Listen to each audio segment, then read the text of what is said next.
हिंगोलीमध्ये लाडक्या बहीण योजनेचा हप्ता बंद झाल्यामुळे महिला आक्रमक झाल्या। निवडणुकीनंतर सरकारची बहीण दोडकी झाली का असा सवाल करत पाचही तालुक्यातील शेकडो महिलांनी जिल्हाधिकारी कार्यालयावर धडक दिली। हप्ता सुरू होईपर्यंत न उठण्याचा पवित्रा या महिलांनी घेतलेला असून निवासी उपजिल्हाधिकाऱ्यांची समजूत काढण्याचा प्रयत्न देखील आता इथं सुरू झालेला आहे।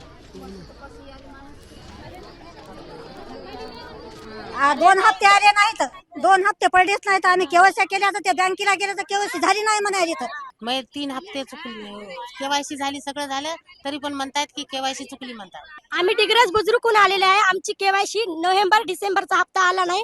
सरकारला नम्र विनंती करण्यात येते की आमचे दोन्ही हप्ते द्यावे। काहीतरी न्याय देतील तेव्हाच उठू आम्ही। ते आम्हाला म्हणते की तुमची केवायसी चालू करू, तुमचे पैसे देऊ, तेव्हाच आम्ही उठणार, इथून नाहीतर उठणार नाही। जेव्हा कलेक्टर साहेबांना सांगितले की तुमची केवायसी मी पुन्हा चालू करा तो सरकार आहे, तेव्हाच आम्ही इथून जाणार नाही तर जाणार नाही। लेकरू घेऊन थांबणार, मग काय करायचं? पैसे म्हणतात देतो देतो, देईनच पैसे।